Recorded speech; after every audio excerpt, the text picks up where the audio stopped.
luckiest. Star 712 hash. Luck is everywhere.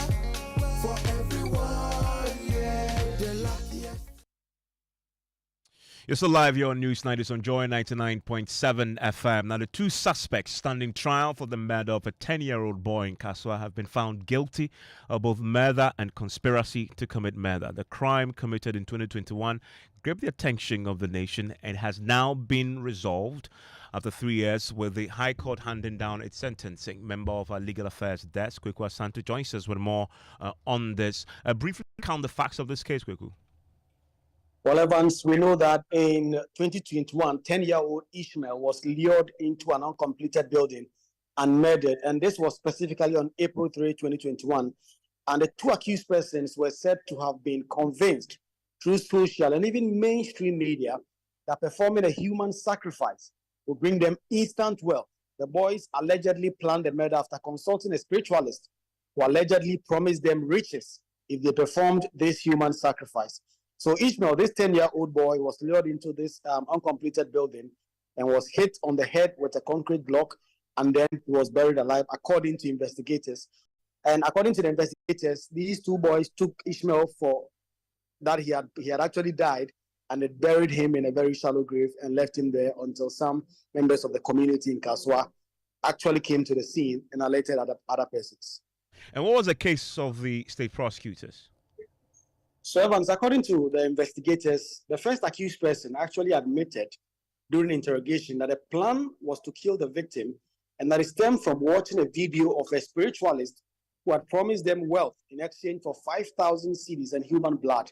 The first accused person then revealed that he contacted a second accused, and we are unable to mention the first accused person's name because he was a minor at the time this happened. And then the second accused, Nicholas Kinney, who then was 18 years, suggested they consult the fetish priest.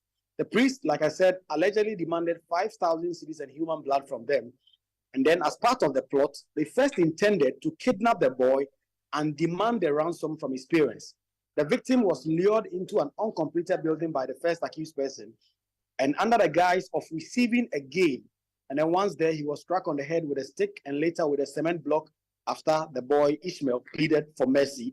The boy was subsequently buried alive, and the pathologist who testified in court said that the cause of death was suffocation. The prosecution first witness was called in March of last year.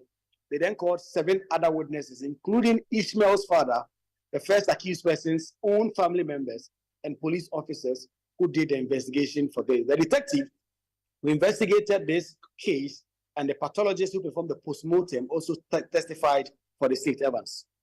And what was their defense? The first accused person admitted that he was involved in this. In fact, he pleaded guilty to conspiracy, but not for murder. The second accused, Nicholas Kinney, denied any involvement at all and pleaded not guilty to both charges. He claimed that he was not at the crime scene and even went ahead to provide an alibi, saying that he was with his grandfather. However, the court said it found no evidence to support this claim that was made by Kinney, who now has been sentenced. We know at the time, one of the biggest controversies revolves around their ages. One at the time, the suggestion was he was 18 years and the other was 15. That was resolved. Do we know what the sentencing had been, considering their ages? Well, yes, when it comes to the 18-year-old Nicholas Kinney, he has now been sentenced to life in prison. And then the first accused person, who was 15 years old at the time this crime occurred, has now been referred to the juvenile court for sentencing because, as we know, the High Court lacks jurisdiction when it comes to sentencing minors. So Nicholas Kinney, the second accused person, was 18 at the time this crime occurred, has been sentenced to life imprisonment, while the other person has been referred to the juvenile court for sentencing, Evans. And Kweku, you stay with me because you're also a parliamentary correspondent, and there's a lot still happening in Parliament around the controversy that erupted last week when the Speaker declared some seats vacant. The Supreme Court obviously then ruled that he must stay the execution of that particular order. We now know that yesterday 42 MPP MPs are penning their signatures to a memo seeking to force the hand of the Speaker, Abang Babwing, to recall Parliament following the indefinite suspension of the House. That the majority have now sent another request to the Speaker, which includes even more businesses. They say justifies a recall. Tell us more, Kweku. Hello, Kweku. Yes, Evans. Yeah, I'm talking about the list of items that we know the minority have added to the justification for a recall. We know they've added a bit more. Well, yes, in the initial request, they requested for the tax exemptions under the 1D1F to be considered. They are about $350 million worth. There's also the loan of $250 million for the Ghana Financial Stability Fund. And then the bills they attached, Environmental Protection Bill, Social Protection Bill, Customs Amendment Bill, the Budget Bill, the Ghana Boundary Commission Bill, and the Interstate Succession Bill. So 2 main items, tax waivers and loans, and then 6 other bills. But today, the majority side have now written to the speaker saying that they have a new request, and this actually supersedes the earlier request they've made, and they've added a lot more. Part of the new issues they've added is the consideration of the appointment committee report on the president's nominations for appointment as justices of the Supreme Court. There's also the controversial matter of the ratification of the mining lease agreement between the government of Ghana, represented by the Lands Ministry, and Ashanti Bauxite Limited for mining of bauxite in the Ninahini Block 2 area in the Echuma Impunua district of the Ashanti region. There's also again the ratification of the mining lease between the government of Ghana and Barari DV for the exploitation of lithium at Ewoya in the central region. So the new matters having been added, the pending Supreme Court nominees matters, and then the matters having to do with the mining lease agreement. They have also, Evans, added more bills to be considered. In the earlier request, like I said, they had 6 bills on the agenda, but now 17 bills. That would mean that they've added 11 new bills that they expect the House to consider when it sits. University of Mampong Bill. There's also the very matter of free SHS Bill, the Pre-Tertiary Amendment Bill, Colleges of Applied Arts, Sciences and Technology Bill, Ghana Book Development Bill, and a number of others. JB Dankwa University of Engineering and Agric Sciences Bill, and the University of Sports for Development Bill, and then finally, University of Engineering and Applied Sciences Accra Bill. So Evans, the bills to be considered initially under that request were 6 bills. They have now added 11 to 17, and if the Speaker of Parliament reconvenes the House, they expect that all these businesses will be transacted. Did they add the repeal of LI 2462? No, it is not at all part of these issues that they have amended in their new issues that they've since put before the Speaker of Parliament. And then one may be tempted to, in fact, if you look at the substance of the petition or the request that they have triggered before the Speaker of Parliament, they say that some of the matters are of urgent nature. The question then is, who then determines which matters are urgent and which matters are not? And the guidance and the indication we get now is that the Speaker of Parliament will do that. Evans, you will recall that when the House reconvened for an emergency sitting that the NPP side reconvened after the Speaker again adjourned the House indefinitely on the 31st of July, the Speaker of Parliament said that some of the items that he had listed were simply not urgent, and that he was not going to allow those those matters to be considered at that emergency meeting. Listen to the Speaker at the time indicates what he thought was urgent and what he thought wasn't urgent, which clearly indicates that should he recall the House, he will again, in his discretion, decide which matters are urgent and which ones are not. Evans. Despite the efforts of the House, some businesses could not be completed. And I indicated to the House my no objection to the House being recalled to sit mid-September under Article 1123. To exercise this option immediately a day after the adjournment is, to say the least, unfortunate and in bad faith. We are here at the request of more than 15% of members of Parliament for an extraordinary sitting of Parliament to address business which merit our urgent attention. The items that were listed on the request for the meeting are mostly businesses for normal meetings. I identify, however, a few items worthy of consideration in the national interest. And these are 3 motions. 1, a 250 million IDA financing agreement. 2, some tax waivers. And 3, a possible reconsideration of a decision of the House on an earlier item that was taken on the 30th of July 2024. I have therefore admitted these three major items for the consideration of the House during this extraordinary two-day meeting. The request to summon Parliament acknowledges that these items were already before the House and should have been taken during the third meeting. It is the norm that any such outstanding businesses are considered in the next scheduled meeting of the session on the parliamentary calendar. This is not the next scheduled meeting on the parliamentary calendar, but an extraordinary meeting.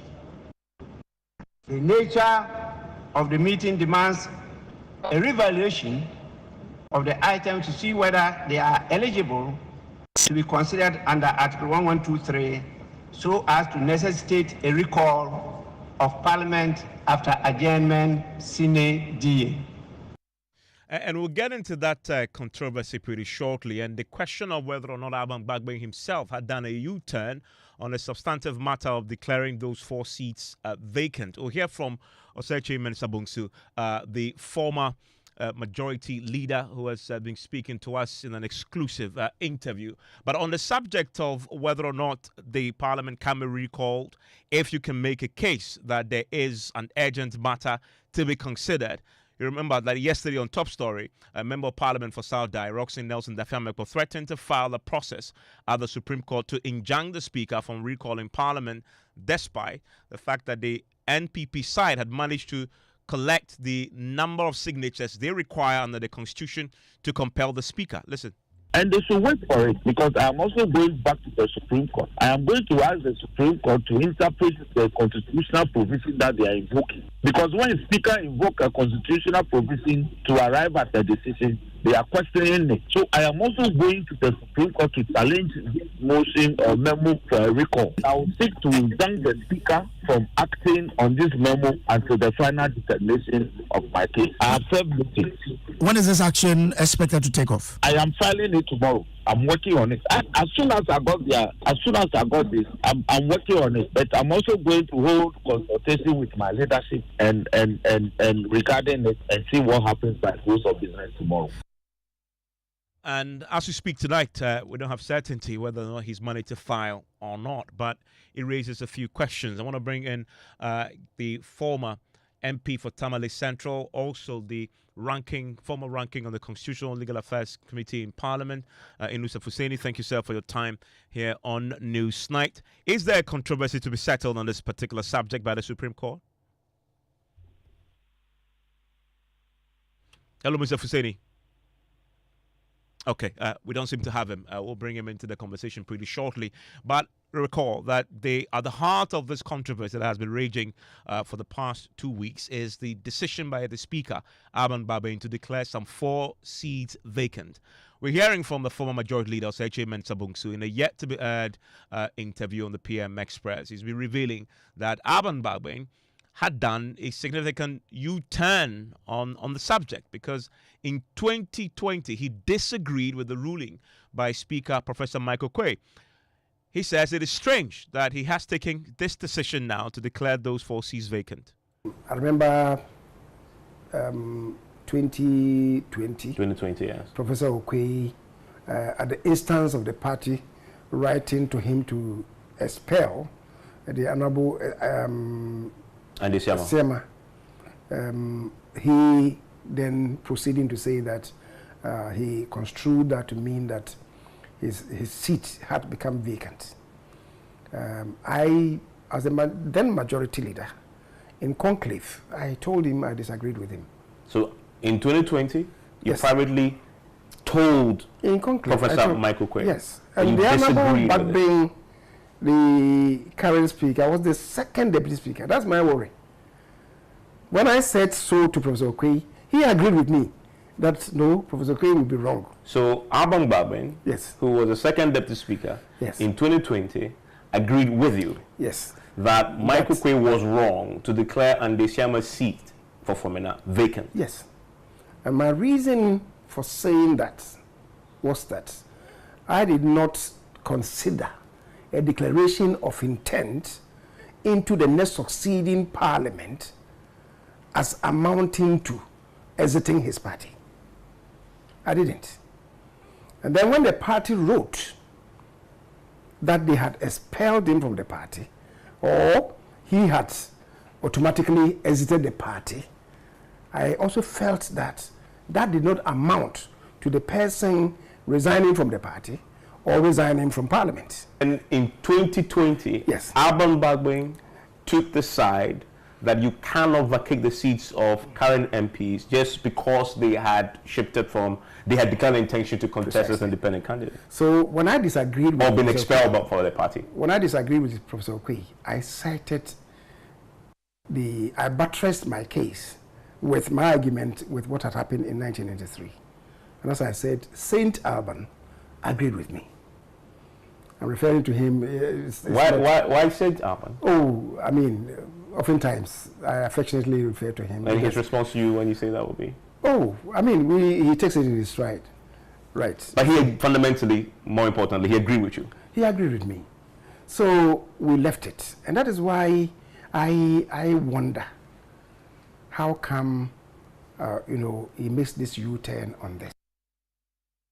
You want to stay tuned for that exclusive interview. It's going to be aired on Monday on PM Express, more pretty shortly. I want to bring in Yusuf Hussaini right now. There's another controversy brewing, surrounds the Constitution. My NPP side in the House, they have now penned their signatures to a document compelling the Speaker to recall Parliament. They have 42 signatures. That's all they need, really, to compel the Speaker. The Speaker has no choice in the matter, but as you've heard already, Roxy Nelson, the Fiameko says, is heading to the Supreme Court to seek an interpretation of that particular subject, whether you can recall Parliament under these current circumstances. I want to bring in Yusuf Hussaini into that conversation. Yusuf Hussaini, so you look at the current circumstances, the constitutional provision on the circumstances under which you can recall Parliament when it is on recess is very clear. If you gather the signatures, considering the current composition of the House, if you get at least 41 signatures, that should force the Speaker to recall the House. Is the minority side right to suggest that there is a case to be determined by the Supreme Court on this matter? Well, I've not seen the Evans. I've not seen the rate of the minority. I've not discussed that with anybody. I have not also heard officially that the minority is going to court to seek an interpretation of that provision of the Constitution that allows 15% of members of Parliament to sign a petition to recall Parliament. And so I'm unable to comment on it now until I see the petition and the grounds on which the felon is alleged to have said that he will go to court to challenge. Yeah, I understand that he hasn't been filed that yet, but broadly speaking, looking at the current circumstances, Speaker adjourns indefinitely. Signatures are collected now should compel him to recall Parliament. Is the basis for that, is it not?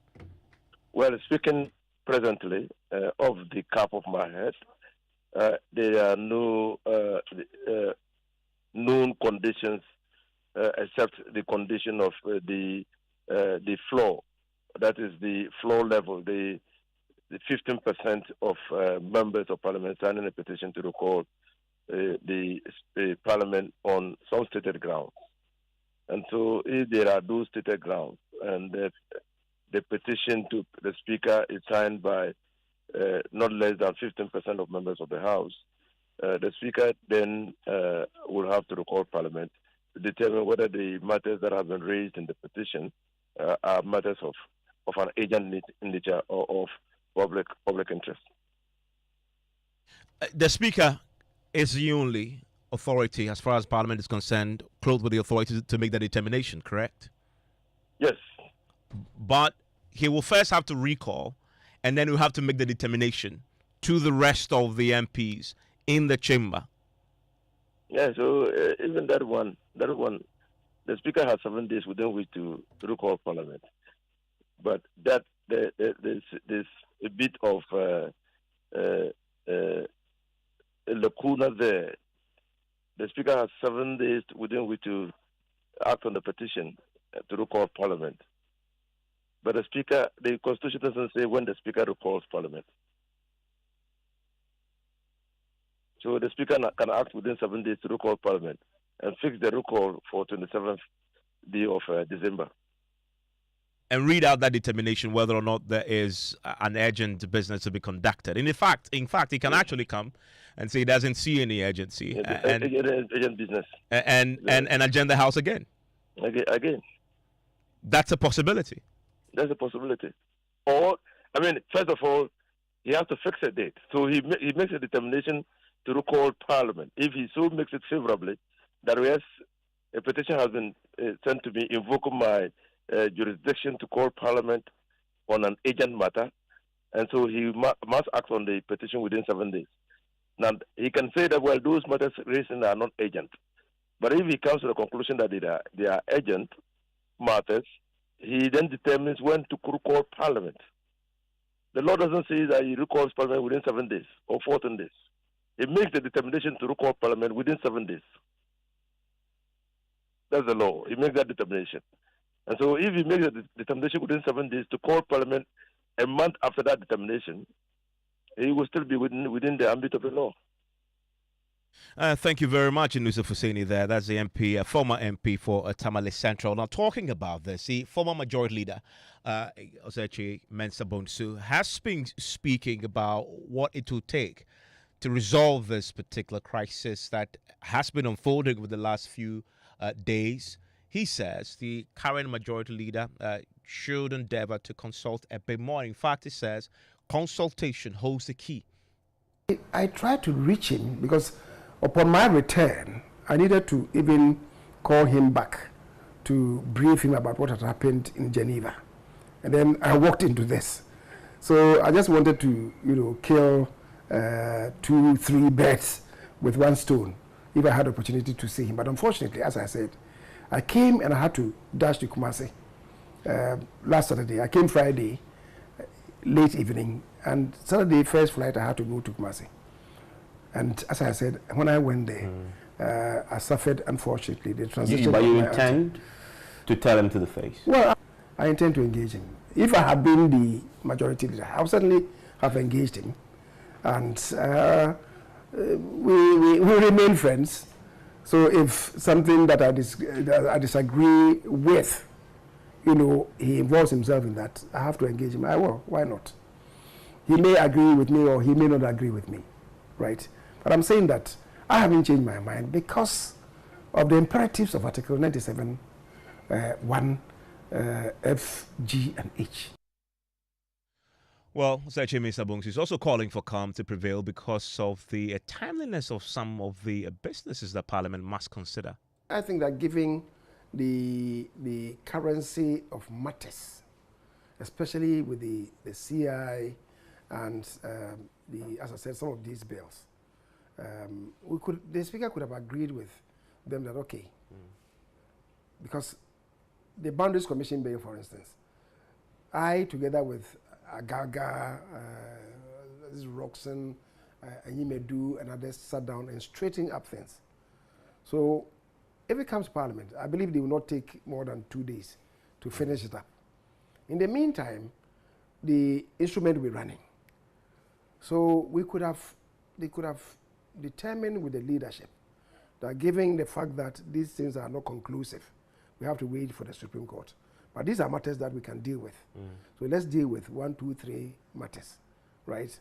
Until the determination, right? And we agree and then do it. I think that there's still time to have some dialogue. Then I believe I myself, I think it's incumbent on me to reach out to the Speaker and at least have some chat with him on these So matters. you prefer that he recalls Parliament by himself and not being compelled through the constitutional provision? Well, I'm saying that, you see, if at least to calm down matters, if he did it on his own volition, it would be better. But if he doesn't do it? If he doesn't do it and he has to be compelled, he has to be compelled. He receives it and says that, okay, I have within 2 weeks to act.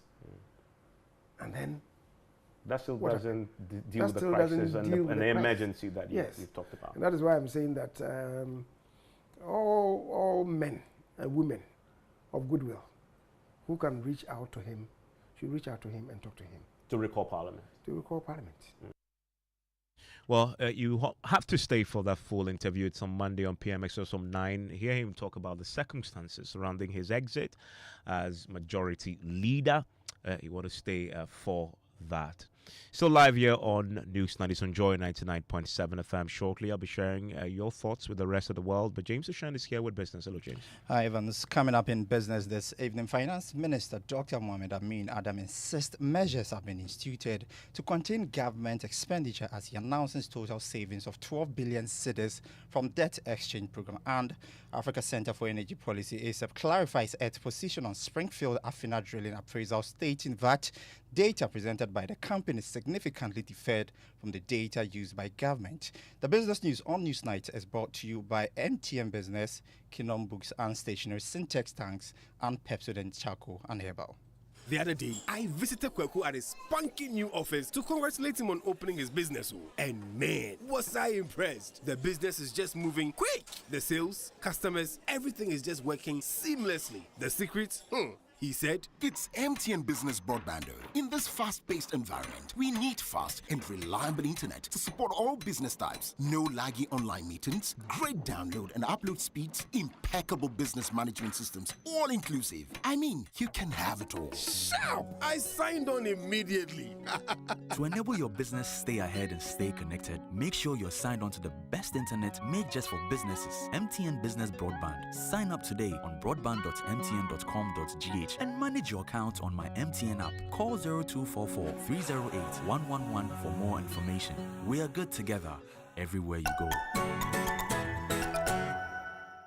Attention CEOs, join Ghana's top 1,000 CEOs, policymakers, political leaders, and ambassadors for the first Ghana CEO Presidential Manifesto Gala Dinner 2024 on November 7, 2024 at the Mervyn Pig Hotel, Accra from 6 to 10:30 p.m. This historic event will focus on reigniting the business economy and social contract for growth, a business manifesto for political accountability and sustainable development. Special guests of honor include His Excellency Dr. Mahamudu Bawumia, Vice President of Ghana, and His Excellency John Dramani Mahama, former President of Ghana. Attendance is by invitation and requires pre-registration. Register at ceogaladina.ceonetworkgh.com. For inquiries, contact 0546391970 or email ceogaladina@gmail.com. This event is powered by Chief Executives Network Ghana in partnership with Deloitte, PwC, University of Ghana, SIGA, GIPC, UPSA Law, and the Multimedia Group. The first Ghana CEO Presidential Manifesto Gala Dinner 2024, connecting political ambitions with business realities. Choboy!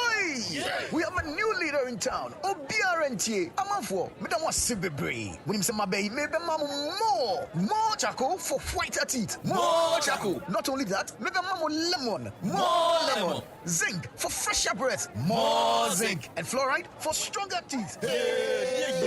Introducing the new President Charcoal packed with more power with a combination of charcoal and lemon for naturally whiter teeth. Grab yours now. This advert is FDA approved.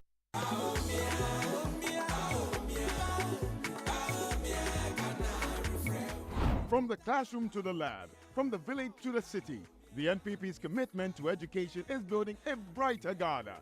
Free SHS isn't just about free tuition, it's an investment in Ghana's future.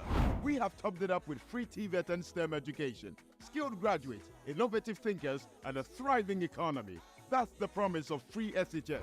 3 of my cousins have benefited from free SHS since 2017. One has graduated and is in nursing training. The other 2 are also in the university. I'll vote number 1. I'll vote for Bawumia on December 7th. We are building a better tomorrow through education. Vote NPP. Vote number 1. Vote Bawumia. Bawumia means business. Esro.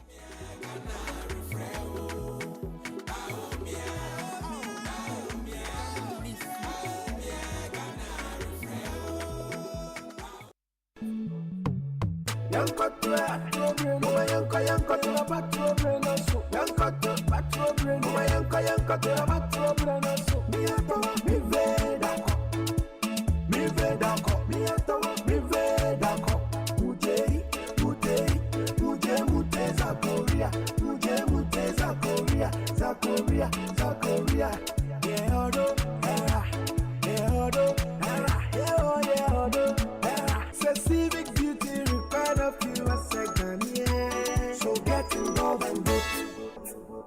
A message from the National Commission for Civic Education, NCCE. Madam Messi. Jimmy Brackett, aka Yesi. Have you heard? They say that the Electoral Commission is able to register voters in secret locations and can add thousands of voters in the strongholds of EC's favored party. And they can also delete names of voters in strongholds of other parties. That is a lie. Hey, I have all the fillers. As for you, dear, settings in Aha, here comes Mr. Easy. Mr. Easy. Free and fair. What is going on? Yes, he's saying something here. I said the Electoral Commission can add thousands of voters to the register. Oh, that is a big lie. Let me tell you something. 21 days before the voters registration exercise, the Electoral Commission publishes in the Gazette all the registration centers where all political parties have their agents present, as well as accredited observer groups. Oh, you what? At the end of each day, the total number of registered voters published by the Electoral Commission tallies with what the political parties collate from all the registration centers nationwide. So, don't believe the lies out there. The Electoral Commission tallies voters registered at gazetted registration centers where political party agents and observer groups are present. You see, it is totally transparent. We won't fall for your lies anymore. This is part of the process towards conducting a free, fair, and transparent election by the Electoral Commission. Yes. You must trust the process. Electoral Commission of Ghana. Transparency and accountability in motion.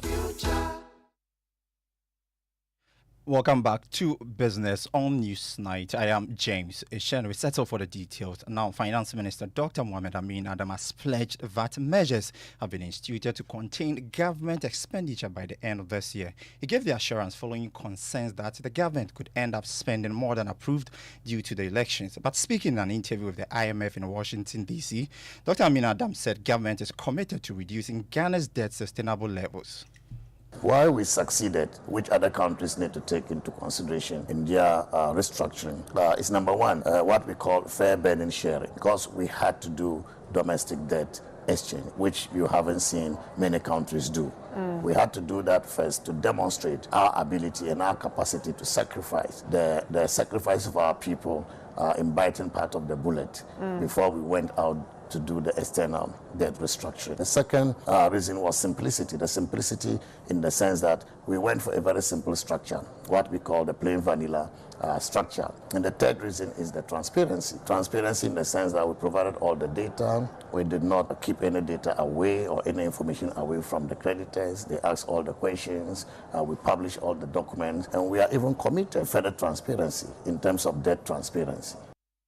Finance Minister Dr. Mohamed Amin Adam speaking in an interview in Washington, D.C. on the IMF Live Today program. Next, the African Center for Energy Policy has explained that its position on Springfield Afina drilling appraisal are not intended to harm Springfield, but highlight issues of national interest which have been undermined by recent governance failures. The following report highlights part of a statement issued by ASEP to clarify its position. According to ASEP, Springfield's appraisal program presented data that significantly differed from the data used by the government to determine track participation percentages in the unitization directive. ASEP is of the view that the directive gave Springfield and its partners 54.545%, while it gave ENI and its partners 45.55%. The statement said Springfield's estimate of the oil water contact at 3,958 meters was about 172 meters less than the 4,130 meters used by the Ministry of Energy to estimate a stock tank oil initially in place volume of about 642 million barrels. ASEP said if the oil water contact provided in Springfield's appraisal program had been used from the onset, the Afina discovery would likely have been deemed to require further work to assess its commercial viability instead of the premature unitization directive, which wasted the country's time for 3 years.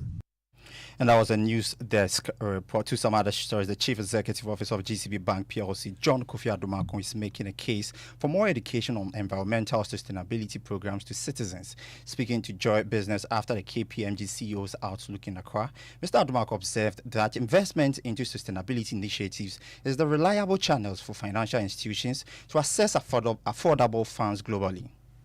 I'm a bank, I'm putting money there. I would have loved to use that project as one of my flagship projects because of the way they conserve water, because they don't use, it's all solar, the way they live with animals and they care for it. Beautiful story that a consultant was willing to tell. But when they saw the scope of work, it wasn't even to do with the payment, it was to do with the time. And I think people need more education. We need a lot more education because it will happen. Yes, like you said, the train is left. It will happen. But how do we get as many passengers on that train that leave them at the station? John Kofi Adumakun is the Chief Executive Officer of GCB Bank PLC. Now, the Food and Agriculture Organization is calling for improved inputs and seeds in the soybean value chain to increase production, with Ghana producing 700,000 tons of soybean per year. Food and Agriculture Organization representative in Ghana, Priya Gujadu, believes there is still a lot more to be done or needed to fill the production gap. She spoke to Joy Business at the closing workshop of the Support to Soybean Development Project. If we put in the right inputs, the right quality certified seed, we bring in some basic technology, some basic materials, some training on good agricultural practices, we would be able to close the gap between the potential yields and the actual yields on the ground. We saw very clearly that the actual yields are about 0.5 to 0.8 tons per hectare. The potential for that is 3 to 3.5 metric tons per hectare. Priya Gujadu is the representative in Ghana for the Food and Agriculture Organization. And that's all for Business on Newsnight with me, James Ishan. Over to you, Evans. Thank you very much, James. And many of you have already gotten in touch with us with your views and comments. I'll be sharing some with the rest of the world pretty shortly. But I want to look ahead now to Saturday. We all can't wait. And guess who is joining me to get us excited? Let me tell you something that happened today. You guys must have been at Omni Basic. Okay. Because, you know, they're part of the competition. Yeah. And I was around their office, the one at the airport residential area, in fact, the airport city, the Atlantic Towers. And then I heard chanting. You know, people were chanting and singing Jama songs. And like, what's happening? So I went to peep. Apparently, they are not only preparing for the games, they are preparing for the Jama that will accompany the games. You know, the Jama will be the first event, even before the game starts. And I'm like, good, look, the guys are serious, eh? So I just went to Patch. I watched. I took notes.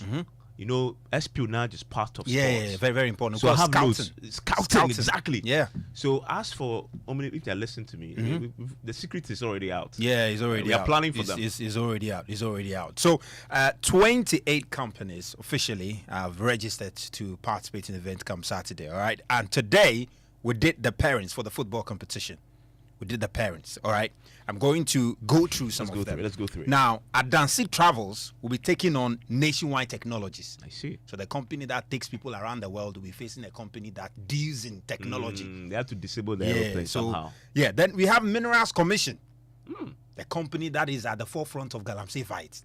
Goodness me. They are taking a break for Saturday event. They need it. They need it. Now, they will be taking on IS Evolutions Consult.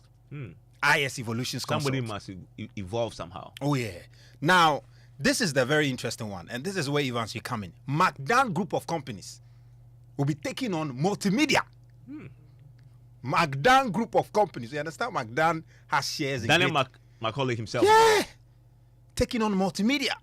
So, Adom FM, Asamper FM, Joy FM, Hit FM, McDan, the aviation, the electrical. There are many. We understand he even owns a football team.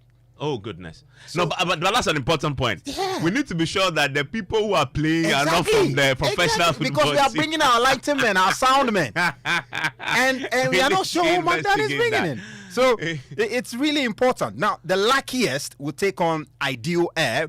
Then ARB Apex Bank will take on Emigo Ghana. They are the producers of Yomi Yogurt and those stuff. Then you have Axis Pension Trust taking on Aviance Ghana. You have JetLink Flight Support taking on Safoda Ventures.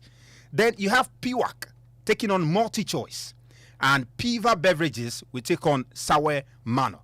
Then Stanbic Bank will take on Omni Basic. Omni Basic. Star Stanbic Bank against Omni Basic. And so that is why they've been rehearsing like that. Yeah, because Stanbic Bank, you know. Yeah. So it's a really tight contest over there. They have Kosa Bright taking on NPA. NPA. And you have Aramex taking on National Insurance Commission. And Labadi Beach Hotel will take on Republic Bank. In fact, Republic Bank, when we went there, they were already in the gym. The women were raising metals. The men were doing all manner. Building muscle. And they were sending warnings. So, I mean, the brothers at Labadi Beach Hotel, we know you've been serving tea.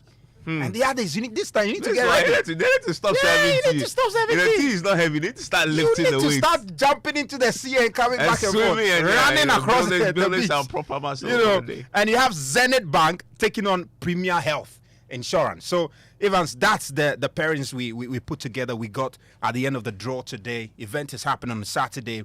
And big one. Of course, our top striker, Evans Mensah, has been training, getting ready to face McDan Group of companies, you know. And Evans, are you ready? I am more than ready. Super ready. I mean, I'm going to put up the video of myself training today in the morning, running like 15 kilometers an hour, because you see, speed is a thing. Yes. Speed is a thing. Yeah. And because I'm going to come up, you know, people with pot bellies, etc. You know, I just said McDan. Yeah, McDan Group of companies. I know a lot of them. Dealing salt and, you know. No. You know, so I want to make sure that once you pass me the ball, you know you are going to do. Oh, yeah. You know, I'm the set speed coach. That's it. Oh, yeah. Exactly. Yeah. You know, so I just make sure that they can catch me. Yeah. Catch me if you can. Catch me if you can. That's what we're going to do. So McDan today. We are waiting for you. Come Saturday at the University of Ghana Stadium, and I'm sure all of the other. And I'm also looking forward to the early morning jog. Yeah, the 5 kilometer walk. That's going to be good. Yeah, it's going to be good. It's going to be good. And the thing about it is, because it's on all is going to be on the campus on the University of Ghana. It is so serene when you're walking that early. I don't know if you know people drive from all over the place and come to the University of Ghana and park and climb the hill. Yeah, you know, it is so refreshing. We're going to do that. We're going to do that. You also want to come there very early. 6, right? That's when the walk starts. By 6, you should be there. Yes. You know, we can get all things, you know, sorted, and we can start. And then we do the walk. And then when we return from the walk, and then agro. And agronifem. That's the thing. So Evans, that's it. Just about 48 hours to go at the University of Ghana Stadium. Joy Sports Invitational. 28 companies. We understand some companies just realize that no, they have to be part. When we say next year, next year, we'll sort you out. So that's you come for the walk. Yeah, they can come for the walk. All right, that's it. You come for the walk. Okay, you don't want to miss that. It is on Saturday. And by the way, the Public Services Workers Union, they have agreed to call off its 4-day strike tomorrow. And this follows a meeting convened by the National Labour Commission yesterday, where they assured the union that negotiations for an improvement in their working conditions will resume if the industrial action is called off. Now, the Deputy General Secretary of the Public Services Workers Union, John Sampa, says leadership of the union will officially call off the strike tomorrow if it receives in writing by close of day today the National Labour Commission's assurance of resumption of negotiations. Okay, so yesterday so the outcome is that we are waiting for the letter from the National Labour Commission, which is the ruling, that when we receive the ruling, we will actually apply ourselves to the directive. The ruling is that they gave a directive, but of course they will write to communicate that. And as we go to speak to our executive, we're waiting for it. We have waited for it for the whole day. So we have met with our first group. This evening, we are hoping to have another meeting. If by then the letter has come, which is the written ruling, then we are complying with the directive of the Labour Commission. So you are waiting for it. The moment you get it, you call off the strike, correct? Yes, please. Well, the National Labour Commission says the Public Services Workers Union will be served a letter of assurance before the day ends. Listen to the Commission's Head of Public Affairs, Aram Titome.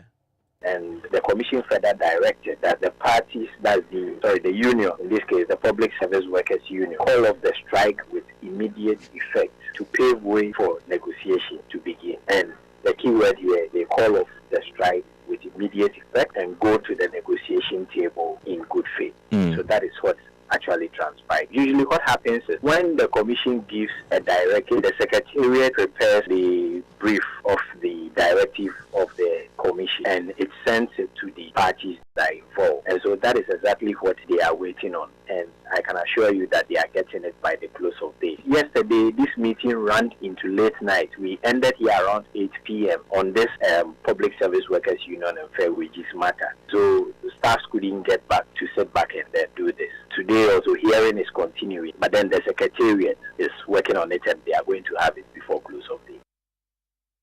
And we'll get some clarity here pretty shortly from the union if they have the letter now and all set for that call-off tomorrow morning. So here on News 90 on Joy 99.7 FM, the Executive Director of the Center for Democratic Development, Professor H. Kwesi Prempeh, has criticized the presidential candidates contesting the December 7 polls for failing to explain to the electorate how they will address the country's ballooning sovereign debt problem, which is currently frozen. As you know, we've negotiated it and deferred a lot of that payment. Now, the government, as part of its debt restructuring, have renegotiated a lot of these debts. While Prof said he was disappointed, none of the leading parties have a plan to address the economic and debt crisis facing the country down the line. This is happening at a time of exceptional economic angst amongst the population. The country is in the midst of its first ever sovereign debt default, and once again under some form of adult supervision by the IMF, as well as haircuts on domestic investments by Ghanaians holding government bonds. But you wouldn't know any of this if you follow the candidates and song and dance election campaigns across the country. On the campaign trail, you continue to hear promise upon promise of whatever needs to be said to win an election. What you will not hear is discussion of how to break the stranglehold of debt, of Eurobond debt, or the habit of IMF recidivism in which we are caught. No way out of the economic cul-de-sac. After all, when push comes to shove, those we elect to run our public affairs, and for that matter, our economy, will, especially if a general election is on the horizon, simply turn to external managers we have never elected and cannot hold to account to step in again with a bailout and to steer the sinking economic ship back to safe harbor, albeit only temporarily.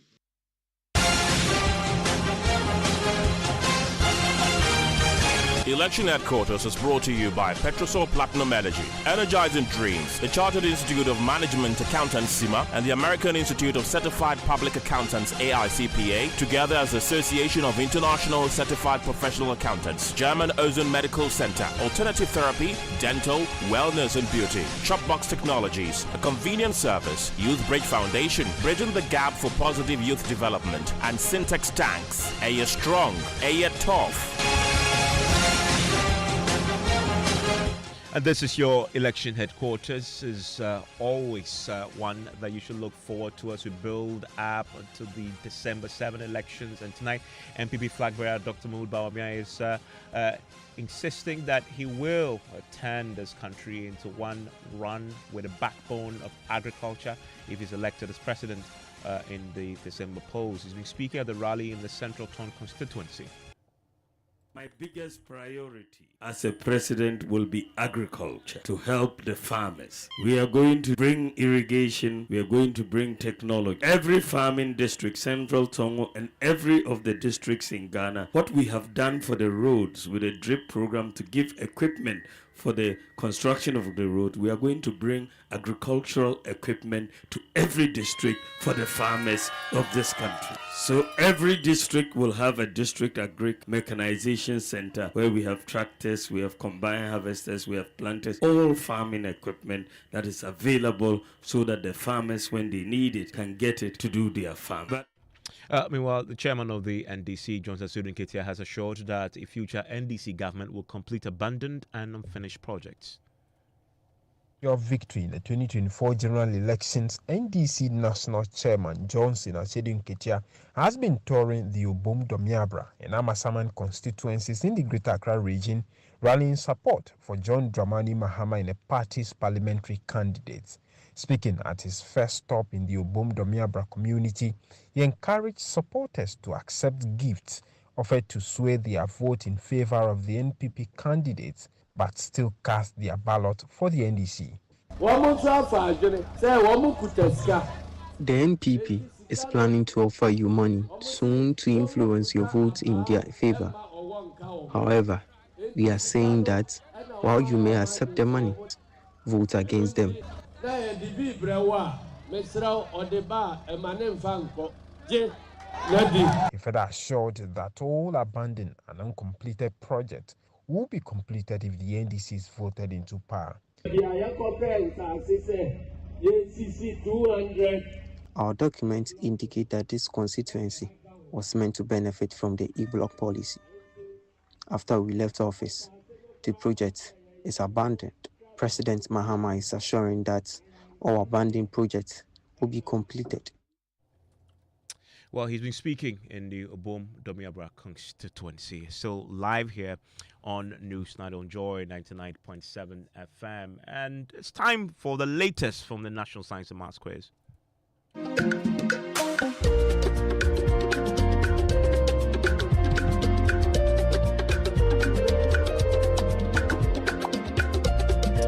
And there is a major contest happening right now. You know Presec, right? 8-time champions in the National Science and Maths Quiz. They've been fighting to maintain the lead in the quarterfinal stage of the National Science and Maths Quiz as they take on the seminarians from Pope John's and St. James Seminary. It's the end of round one, and Presec Legon is leading with 26 points amidst a challenge of biology and chemistry questions. The biology question with the preamble: what type of modification is found in organisms with the given description? So I gave Presbyterian boys the description of the physical features designed to help with survival. For example, sharp teeth of a shark or for catching prey. And the answer is structural adaptation. Presbyterian boys gave me something like physical adaptation. Please, consultant says, and I also agree with consultant, that physical adaptation is not the same as structural adaptation. Structural adaptation, physical features of the organism get modified. Correct answer is structural adaptation. Learn the thing and let's move on. All right, so not upheld. Then there was a second protest from St. James Seminary. Yeah, we're talking about High protests School. already. This is heating up, and I want to get a quick update from my colleague on the ground there. Jackie, who is leading? Well, Evans, we ended with round one not long ago, and round two is in progress. But then the reigning champion, Presec Legon, is actually leading the contest with 26 points. But I would say it's not a comfortable lead yet because Pope John and Seminary Senior High School is also Pope John Senior High School is also having 21 points. So the margin in there is quite close. So we're waiting for the fifth round to know who sails through to the semifinal stage. So Presec is leading as we speak right now with 26 points, and I see Pope John is 21 and St. James is 20. Yes, Evans. St. James is 20, Pope John's 21, and Presec Legon. We're currently in the second round of the contest. Okay, and we're keeping a close eye on this. Another one that is getting a lot of attention. Guess who is storming the studio right now, attempting to intimidate me because the school is in the lead, leading by just 5 points. And he's already jubilating.